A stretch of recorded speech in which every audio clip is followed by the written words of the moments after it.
کہ آج کا مسلمان ایزی منی کے سلسلے میں کس حد تک گر جاتا ہے کہ اسے نہ قانون الہی کا خیال نہ قانون رسول صلی اللہ علیہ وسلم کا خیال ہے۔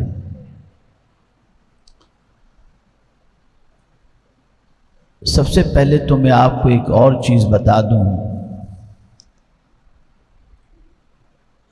کہ بڑی تیزی کے ساتھ جو مسلمان اس وقت گندگی کے دلدل میں گرا ہوا ہے، گندی پکچروں ہی کا مسئلہ نہیں ہے، اس کا پورا وجود گندا اس حد تک ہو چکا ہے کہ سوچ بھی گندی، عادتیں بھی گندی، اور پوری زندگی گندگی کا ڈھیر بن چکا ہے۔ آخر وہ کون سی چیز ہے جس کی بنیاد پر ان برائیوں کے دلدل کے اندر انسان گر جاتا ہے؟ تو یہ بات یاد رکھیں، اس میں غذا کا بڑا اثر ہوتا ہے۔ جو پیٹ میں خوراک جاتی ہے، غذا جاتی ہے، اس کی وجہ سے اس کا اثر انسان کی زندگی پر پڑتا ہے۔ اگر حلال غذا اس کے حلق کے نیچے اترتی ہے تو اس کے اثرات جدا ہوتے ہیں، اور حرام کی غذا اس کے حلق کے نیچے اترتی ہے تو اس کے اثرات جدا ہوتے ہیں۔ دنیا نے اس وقت یہ عزم کر لیا ہے کہ مسلمانوں کے حلق کے نیچے حلال لقمہ اترے ہی نہیں کہ اس کی دعا بھی قبول ہو، اس کی عبادت بھی قبول ہو۔ اس لیے نت نئے طریقے سے آج حرام غذاؤں کا سیلاب ہمارے معاشرے کے اندر آ چکا ہے۔ سب سے پہلے میں 3 آیتیں آپ کے سامنے پیش کرتا ہوں جس میں حلال کے حوالے سے اللہ نے فرمایا۔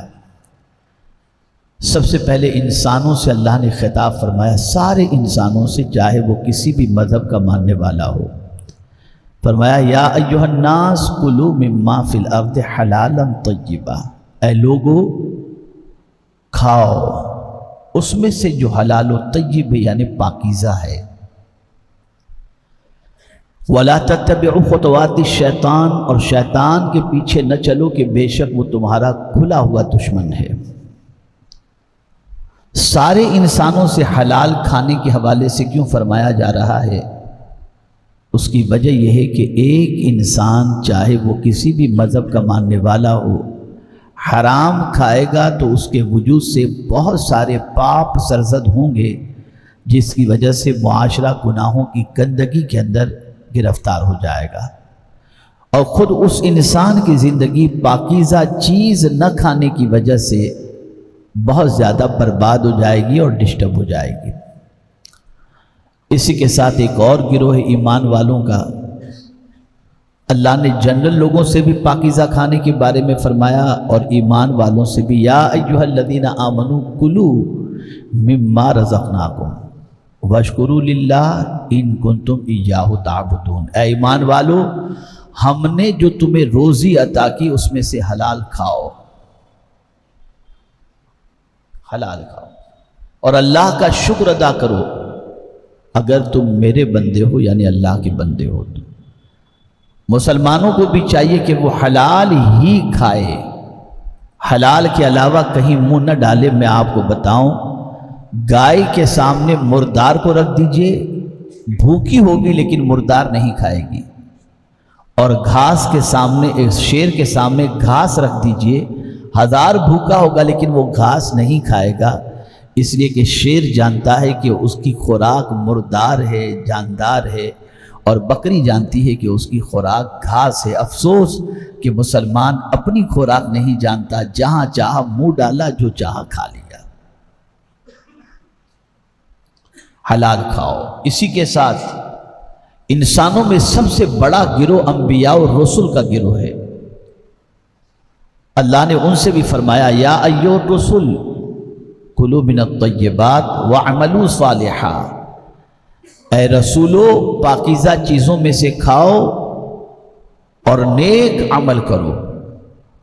انبیاء شبہ والا لقمہ بھی حلق کے نیچے نہیں اتارتے، لیکن اللہ نے ان سے فرما کر پوری امت کو، پورے ماننے والوں کو یہ پیغام دیا کہ جو بھی رسولوں کے ماننے والے ہیں ان کو چاہیے کہ وہ کھائیں حلال میں سے اور نیک عمل کریں۔ یہ مختصر بڑی تفصیل کے ساتھ اس پر بحث موجود ہے اور اس پر بہت ساری آیتیں موجود ہیں، لیکن میں مختصر یہ حلال کے بارے میں آپ کو بتایا۔ حلال کا فائدہ کیا ہے؟ حضرت سعد رضی اللہ المولا تبارک و تعالی عنہ بارگاہ رسول صلی اللہ علیہ وسلم میں معروضہ پیش کرتے ہیں، یا رسول اللہ صلی اللہ تعالی علیہ وسلم، میرے لیے دعا فرمائیں کہ اللہ مجھے مستجاب الدعوات کر دے، جو بھی دعا کروں میرا مولا میری دعا قبول فرما لے۔ تو حضور نے یہ نہیں فرمایا اے سعد اگر تم مستجاب الدعوات بننا چاہتے ہو تو نوافل کی کثرت کرو، تلاوت کی کثرت کرو، زیادہ روزے رکھو۔ ایک ہی چیز فرمائی، ارشاد فرمایا اے سعد حلال کھاؤ، اللہ تمہیں مستجاب الدعوات بنا دے گا۔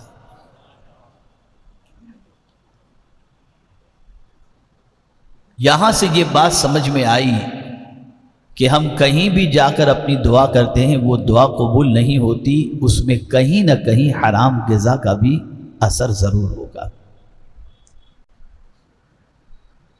اب حرام کھا لیتے ہیں، موج مستی کر لیتے ہیں، تو فرمایا گیا کہ حرام کمائی سے جو گوشت تیار ہوتا ہے اس گوشت کا سب سے زیادہ حقدار اگر کوئی ہے تو جہنم کی آگ ہے، اور جس کے حلق کے نیچے حرام کا ایک لقمہ بھی اتر جائے 40 روز کی عبادت کا ثواب اس کا ختم ہو جاتا ہے۔ مسلمانوں کہاں جا رہے ہیں؟ کس طرف آج مسلمانوں کا قدم بڑھ رہا ہے؟ ایک آخری بات حلال نہ کھانے کے حوالے سے بتاؤں، غور سے سنیے گا تاکہ آپ محسوس کر سکیں۔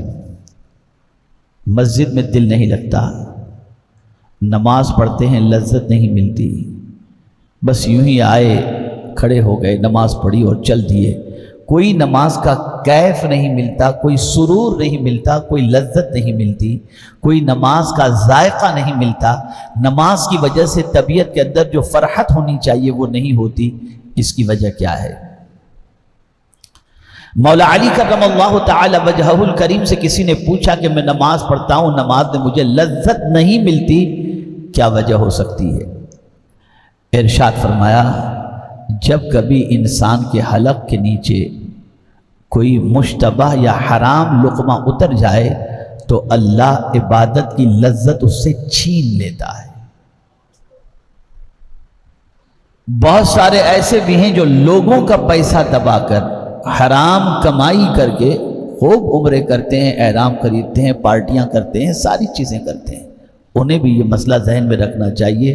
فرمایا گیا اگر کسی کے پاس 99 روپے حرام کے ہیں اور 1 روپیہ حلال کا ہے، 99 روپے حرام کے ہیں اور 1 روپیہ حلال کا ہے، اور اس 100 روپے سے اس نے احرام خریدا اور گیا طواف کعبہ کے لیے، نہ اس کا حج قبول ہوگا نہ اس کا طواف قبول ہوگا۔ اب آئیے سود کے بارے میں، انٹرسٹ کے بارے میں اور حرام کے بارے میں تھوڑا سا سمجھ لیں۔ وہ لوگ جو سود کا کاروبار کرتے ہیں مجبوروں بے کسوں کا خون چوستے ہیں اور ان کا استحصال کرتے ہیں، آئیے ذرا ان کے بارے میں قرآن کیا کہتا ہے ذرا غور سے سنیے۔ اللہ فرماتا ہے یا ایھا الذین آمنوا اتقوا اللہ وذروا ما بقی من الربا ان کنتم مؤمنین، اے ایمان والو اللہ سے ڈرو اور چھوڑ دو۔ قرآن میں کئی مقامات پر چھوڑنے کا حکم آیا، وذروا ظاہر الاثم وباطنہ، ظاہری گناہ بھی چھوڑ دو، باطنی گناہ بھی چھوڑ دو۔ ایسے ہی سود کے بارے میں بھی فرمایا یا ایھا الذین آمنوا اتقوا اللہ، اے ایمان والو اللہ سے ڈرو، وذروا ما بقی من الربا، سود میں سے جو کچھ باقی رہ گیا اسے چھوڑ دو اگر تم مومن ہو۔ یعنی جب تمہیں پتہ چل گیا کہ قرآن کہہ رہا ہے وَأَحَلَّ اللَّهُ الْبَيْعَ وَحَرَّمَ الرِّبَا، اللہ نے کاروبار کو حلال فرمایا اور سود کو حرام فرمایا، تو پھر تمہیں چاہیے کہ اگر تم آج تک سود کے کاروبار میں تھے تو اس کو چھوڑ دو، یعنی سود چھوڑ دو، مدل اپنا لے لو، اور آج تک جو تم نے سود لیا ہے اسے واپس کرنے کی کوشش کرو، اور آئندہ سودی کاروبار کے اندر نہ رہو۔ اور اگر کوئی شخص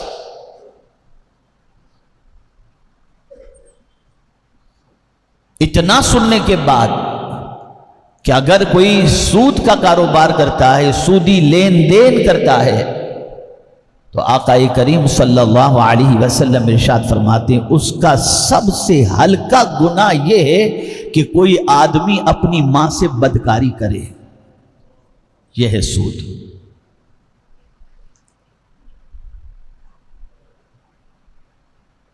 اب جو آیت سود کے سلسلے میں پیش کرنے جا رہا ہوں، اسے سننے کے بعد جس کسی کے دل میں ایمان رائی کے دانے کے برابر بھی ہوگا، وہ انشاءاللہ العظیم، میں یہ نہیں کہتا کہ یہاں کوئی سود کا کاروبار کرنے والا موجود ہوگا، لیکن میری آواز یہاں سے ریکارڈنگ کے بعد پوری دنیا میں پہنچتی ہے، الحمدللہ لوگ سنتے ہیں اور کوشش کرتے ہیں جو کچھ پیغام پہنچے اس پر عمل کرنے کی۔ لیکن اس وقت آپ میرے سامنے حاضر ہیں، مجھے نہیں لگتا کہ آپ میں سے کوئی اس کے اندر انوالو ہوا ہوگا، لیکن لاشعوری طور پر بھی اگر کوئی انوالو ہے تو میں کہوں گا سن لو، سود کا کاروبار کتنا خراب ہے کہ اللہ فرماتا ہے فَإِن لَمْ تَفْعَلُوا فَأْذَنُوا بِحَرْبٍ مِّنَ اللَّهِ وَرَسُولِهِ، اگر کوئی معاف نہیں کرتا، توبہ نہیں کرتا، تو اللہ کیا فرماتا ہے؟ کوئی کاروبار نہیں چھوڑتا ہے، توبہ نہیں کرتا ہے، سود نہیں چھوڑتا ہے، تو قرآن کیا کہتا ہے؟ فَإِن لَمْ تَفْعَلُوا فَأْذَنُوا بِحَرْبٍ مِّنَ اللَّهِ وَرَسُولِهِ، اللہ اور اس کے رسول اس کو اعلان جنگ کرتے ہیں۔ ہے کسی میں طاقت کہ وہ اللہ سے جنگ کر سکے، اللہ کے رسول صلی اللہ علیہ وسلم سے جنگ کر سکے؟ ہے کسی میں یہ ہمت؟ اور آج لا علمی کی بنیاد پر، کم علمی کی بنیاد پر، اور اس وقت کا سب سے بڑا فتنہ مادیت ہے، مٹیریلزم، یہ آج کے دور کا سب سے بڑا فتنہ ہے کہ آدمی اس میں اتنا گرفتار ہو گیا کہ بس اسے دنیا چکا چوند چاہیے، کپڑوں سے لے کر گاڑی، گاڑی سے لے کر کے ہر چیز اسے لگژری چاہیے، اور اسی میں وہ اپنی عزت سمجھتا ہے، چاہے وہ چیز حاصل کرنے کے لیے اسے 1000 غلط کام کرنے پڑے، وہ کرنے کے لیے تیار ہے۔ میرے پیارے آقا صلی اللہ تعالی علیہ وسلم کے پیارے دیوانوں، آپ ذرا سوچیں،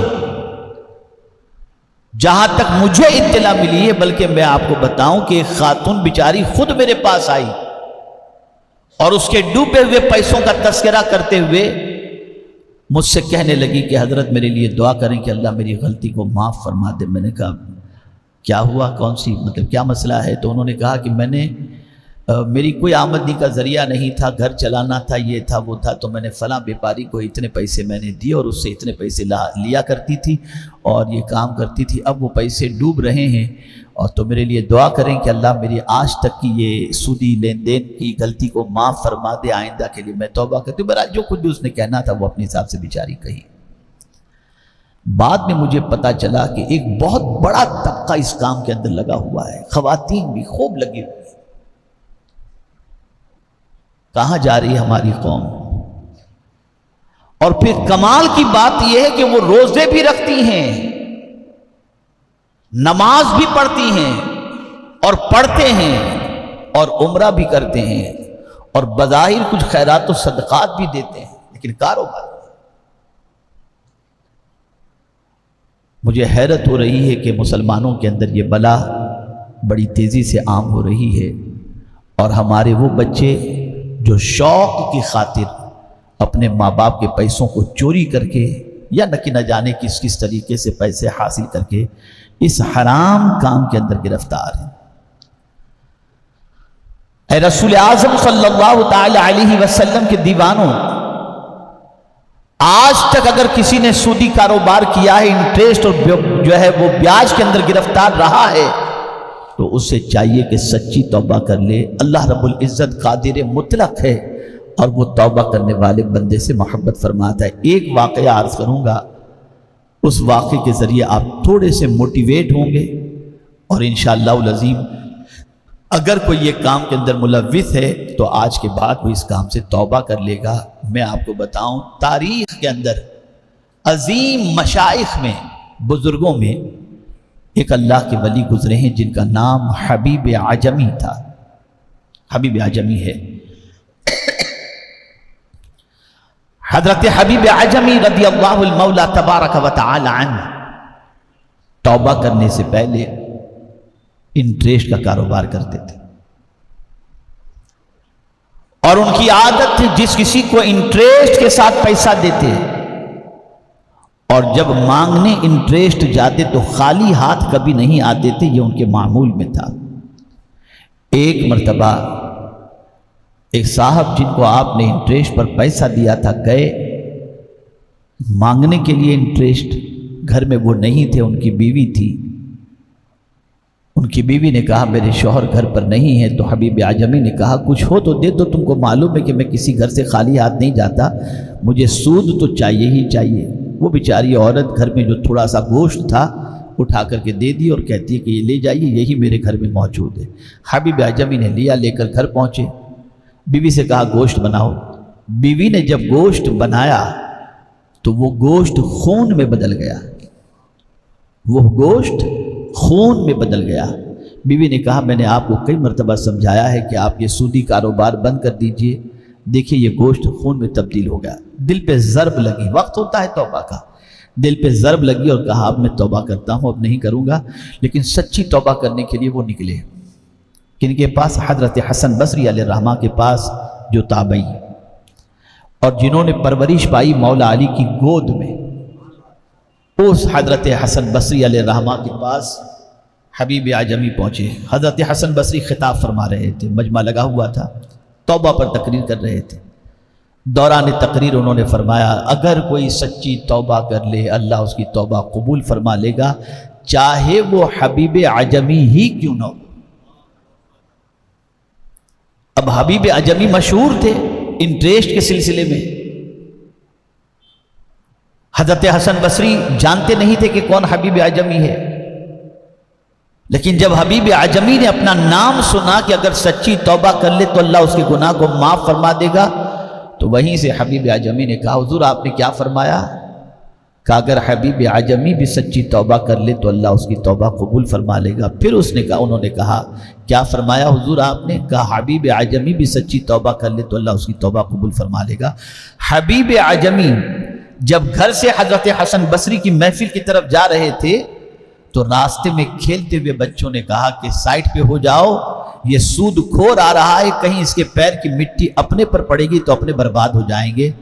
اور یہ پہنچے تھے جب حبیب عجمی حضرت حسن بصری کے پاس، اور جب حضرت حسن بصری علیہ الرحمہ کے ہاتھوں پر انہوں نے توبہ کی اور سچی توبہ کی، اور جب توبہ کر کے پلٹے واپس آ رہے تھے تو کھیلنے والے بچے کہتے ہیں دیکھو دیکھو اللہ کا ولی حبیب عجمی آ رہا۔ اور پھر حضرت حبیب عجمی کو ولایت کا وہ مقام حاصل ہوا جن جن لوگوں سے انٹریسٹ لیا تھا۔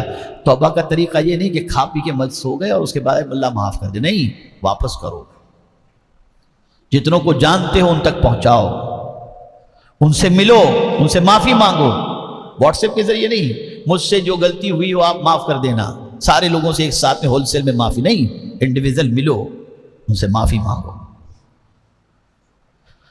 حضرت حبیب عجمی نے لسٹ کے مطابق جتنوں کا لیا تھا لوٹانے کی کوشش کی، اور اس کے بعد ولایت کے اس مقام پر فائز ہوئے کہ ایک بار حضرت حسن بصری علیہ الرحمہ اللہ کی بارگاہ، یعنی پہنچے نماز کے ٹائم پر، مغرب کی نماز کا وقت تھا، حبیب عجمی توبہ کر چکے تھے، مصلی امامت پر تھے، نماز پڑھا رہے تھے، اتنے میں حضرت حسن بصری تشریف لائے تو حبیب عجمی کی زبان میں تھوڑی سی مطلب جو ہے وہ پروناؤنس کے اندر پرابلم تھا، تو حضرت حسن بصری ان کے پیچھے نماز نہیں پڑھے، خواب میں اللہ عز و جل کی بارگاہ میں عرض کرتے ہیں مولا میں تیرے قرب کا مقام حاصل کرنا چاہتا ہوں، مولا نے فرمایا اگر حبیب عجمی کے پیچھے نماز پڑھ لیتے تو میں تمہیں قرب کا مقام عطا کر دیتا۔